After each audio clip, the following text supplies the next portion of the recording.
नमस्कार।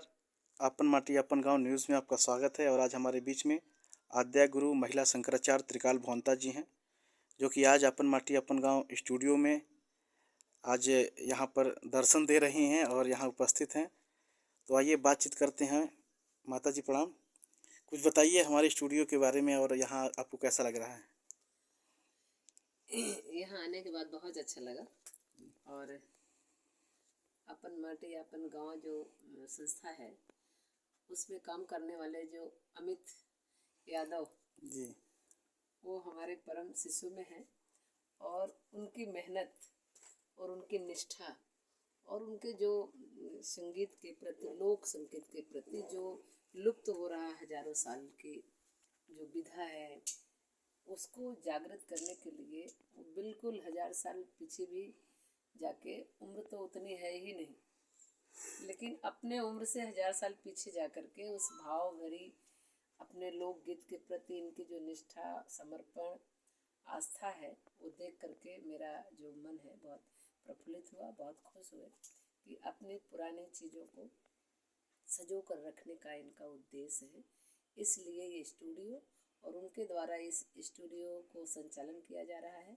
और पूरा एक एक पार्ट भी मैं समझ रही हूँ कि एक एक पार्ट में उनका भाव है, इसलिए मुझे बहुत ही अच्छा लगा। इसके कुछ कहने के लिए मेरे पास शब्द नहीं।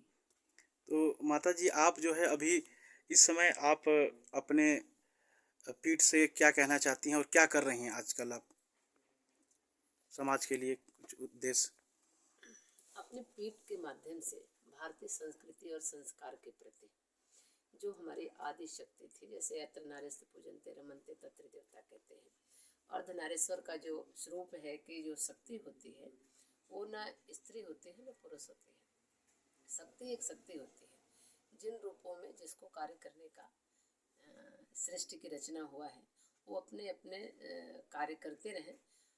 मैं जो हमारी आदि शक्ति है, मातृशक्ति है, उनको अपने भारतीय संस्कृति और संस्कार और आज से उसमें हम एक अपने लोक भाव में सभी चीज़ें आ जाती हैं जी। जो लोक मर्यादा है, लोकगीत है, लोक संस्कार है, वो भी हम अपनी मातृशक्ति को, युवाओं को, युवतियों को जागृत करने का अपने पेट से कार्य करेंगे। और हमारे पीठ में जो साध्वियाँ हैं, महिलाएं हैं जो आती हैं, उनको भी इस तरह का। और मैं आज आने के बाद यहाँ स्टूडियो में और भाव देखने के बाद अमित यादव का, ऐसा मुझे लगा कि जो भी लोग चीज़ें हैं जी पुरानी, उसको जीवित रखने के लिए मैं कोशिश करूँगी कि अपने आश्रम में उसके एक म्यूजियम टाइप के बनाए, जी जो जी।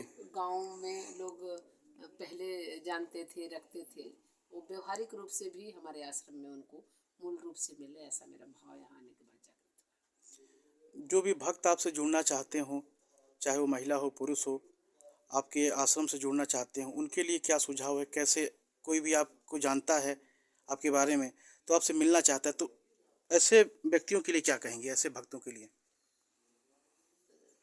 फ़ोन संपर्क ले लें। स्थान का पता है, हमारा मुख्य स्थान है गायत्री त्रिवेणी प्रयाग पीठ, नैनी नया जमुना ब्रिज के नीचे।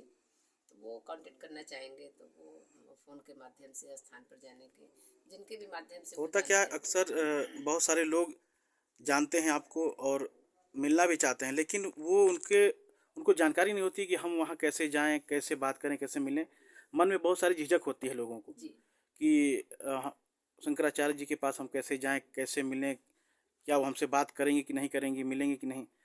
तो ऐसे लोगों के लिए मैं ये जानकारी चाहता था। हमारे यहाँ ना कोई जाति भेद है, जी ना कोई लिंग भेद है, जी। किसी प्रकार का कोई भेद नहीं है। जो मुझको जानना चाहता है और ये भारतीय संस्कृति संस्कार के बारे में समझना चाहता है और इस पर चलना चाहता है, उसका स्वागत। जी, बहुत बहुत धन्यवाद।